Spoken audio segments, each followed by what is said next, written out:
This is Contractor Sense with Ruth King. Welcome to Contractor Sense. Here you discover ideas, tactics, news, and information that matters to your contracting business and you. I'm your host, Ruth King.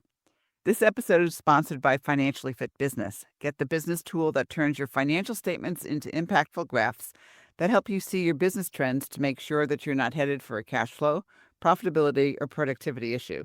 Go to www.financiallyfit.business and get started today. Thank you for joining us. Here's how we will help your business and you. Thinking about selling your business in the future? Well, there's an emotional roller coaster associated with the sales process and what happens after the sale. Michel and Brandon Jacob, two longtime industry experts, got together and just published the Business Exit Rollercoaster, which is about the emotional side of selling a business. And I have seen it personally, and I know you two have too. But it's based on nearly 100 interviews with business owners who sold, investment bankers, M&A advisors, and buyers.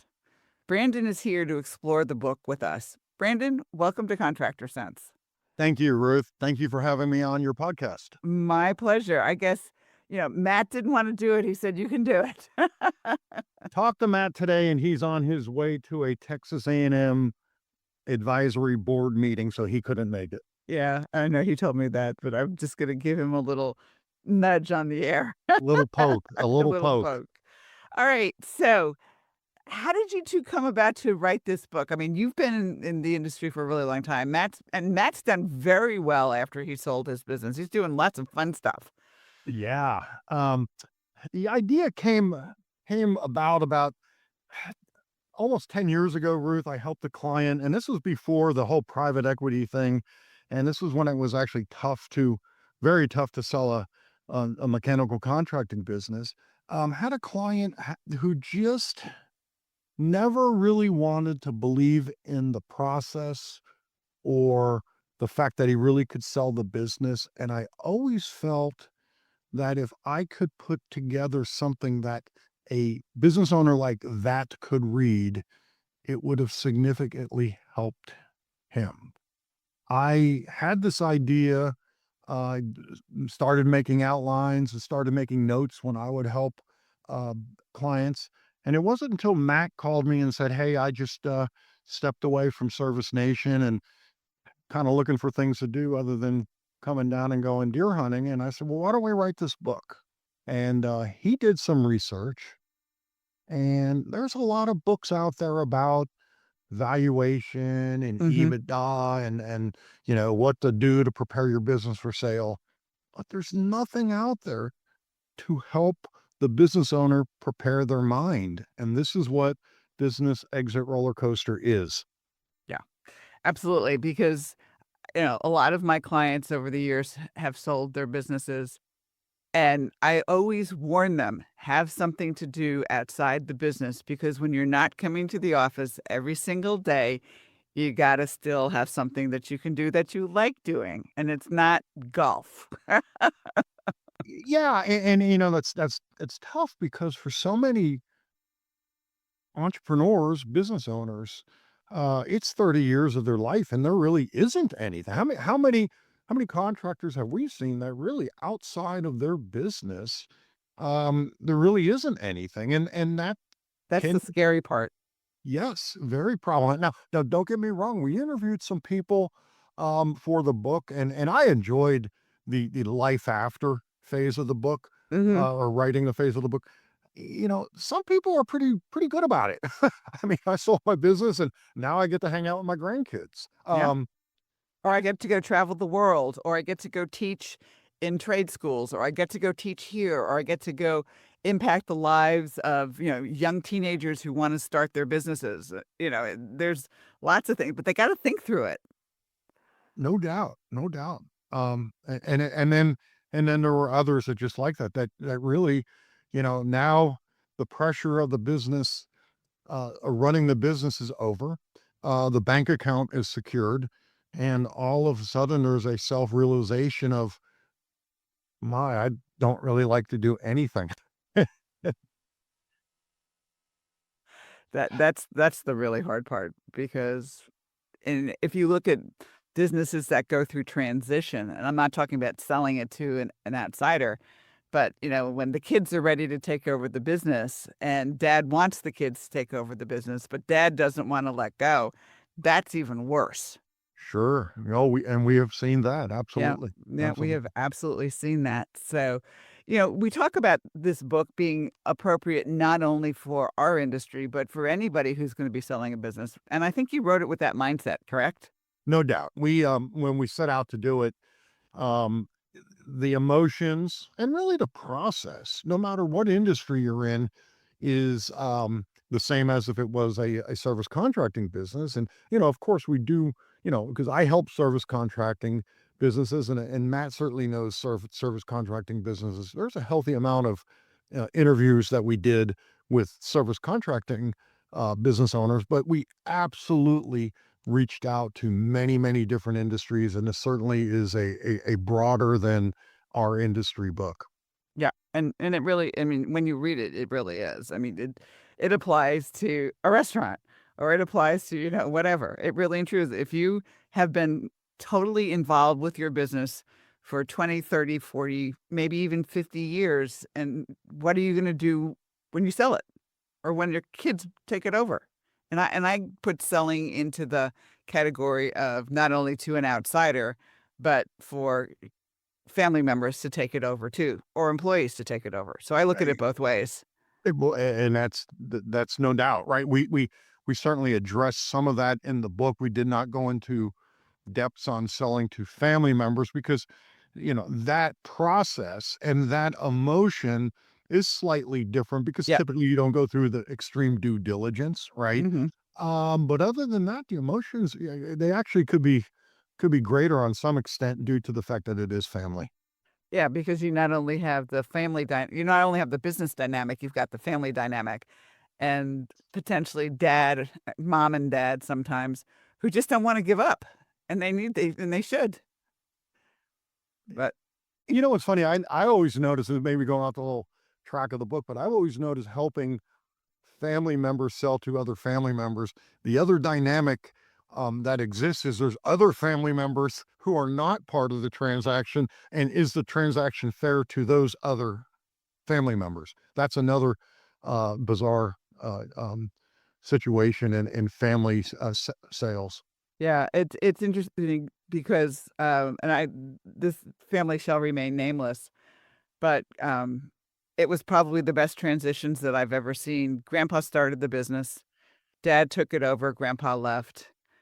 He had 3 sons who were running the business, and he told them on December 31st, "I am leaving, I'll be here if you need me, but you guys know it all." And he literally walked out the door, and the sons had the business, and the daughter had all the real estate, and that's how he broke it up.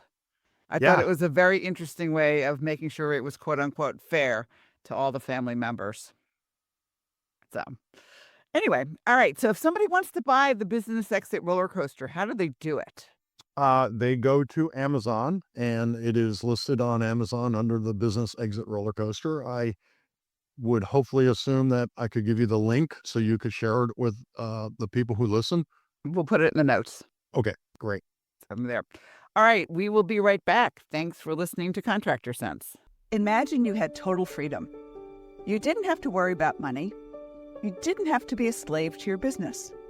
The words, "I can't," are eliminated from your vocabulary. What if you could do what you want to do, whenever you want to do it? A financially fit business could give you that freedom. How?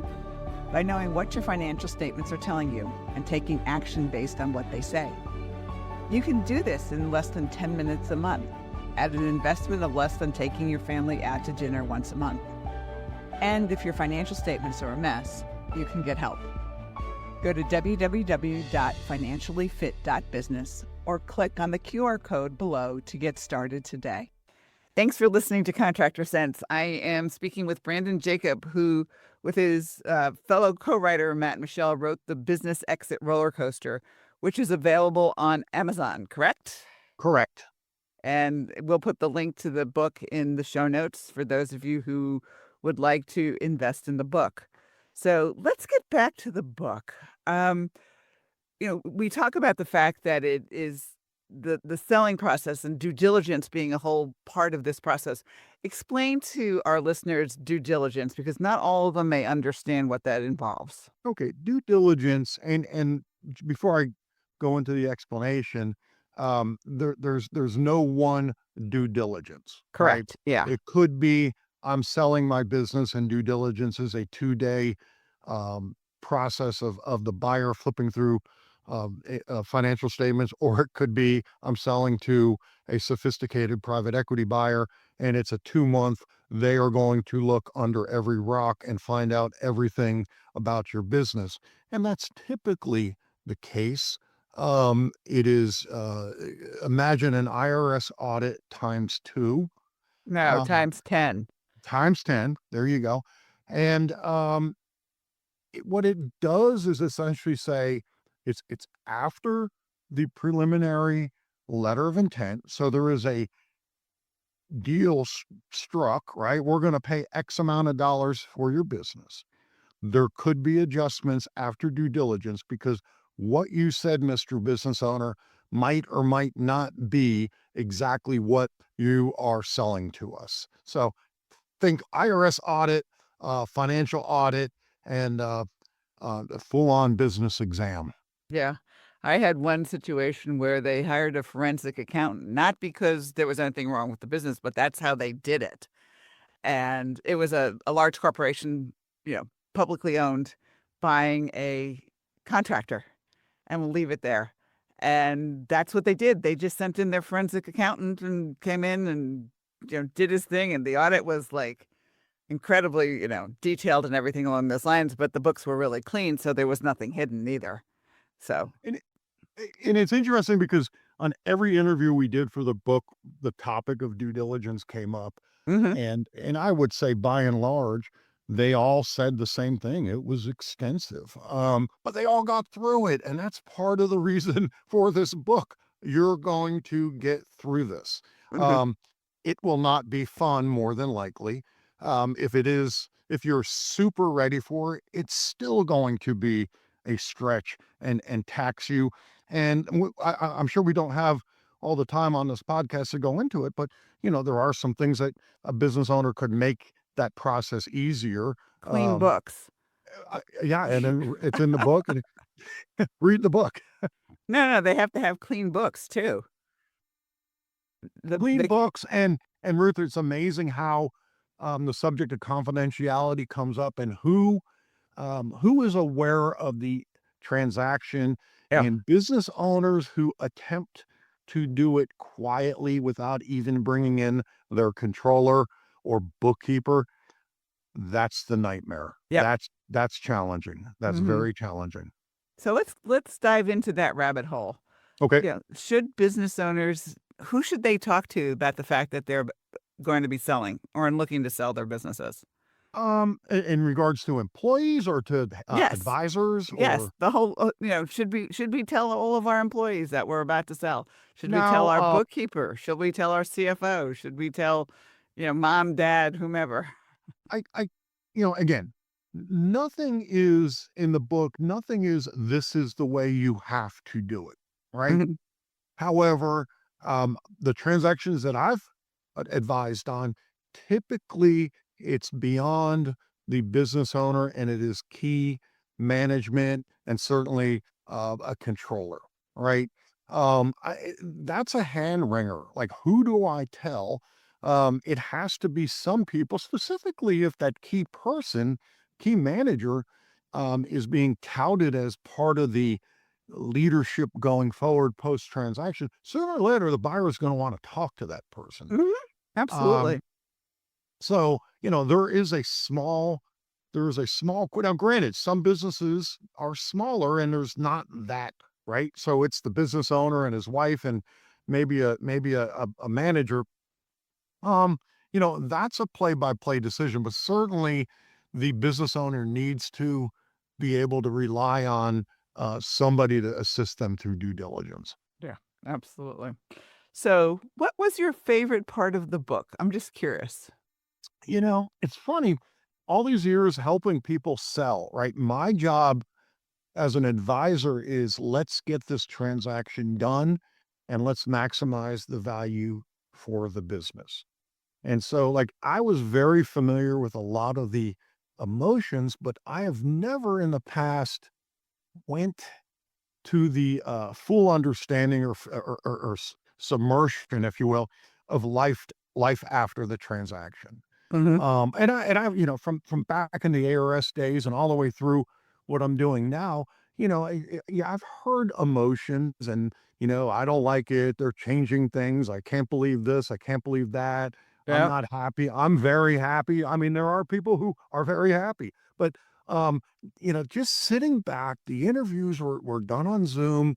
We recorded those on grain. So we're able to just listen and the fascinating stories of what occurred post transaction was really, really interesting to me. And the reality is at the end of the day, somebody reading this book, those are some important chapters, life after the transaction. Yeah. To me, the transaction's a transaction. That is fairly well documented. The process is pretty well documented.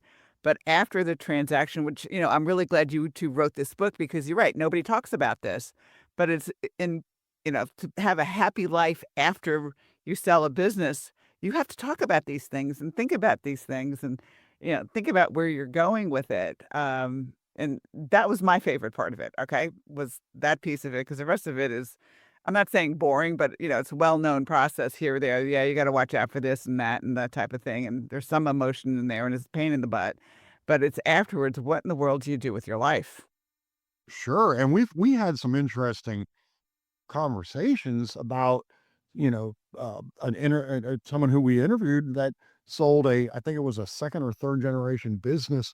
And in this case, it was a female. Her life was like she had no identity Hmm. subsequent to the transaction, right? I mean, literally did not know how to introduce herself at a function. And, it was fascinating to listen to that because it's real, Yeah, right? it is real. It is absolutely real. Yeah, it's not like this was, someone who was, flaky because she certainly wasn't. It was just wow, all of a sudden she can't say I, A- run so and so It's a company. business. Yeah, Yeah. Oh, absolutely.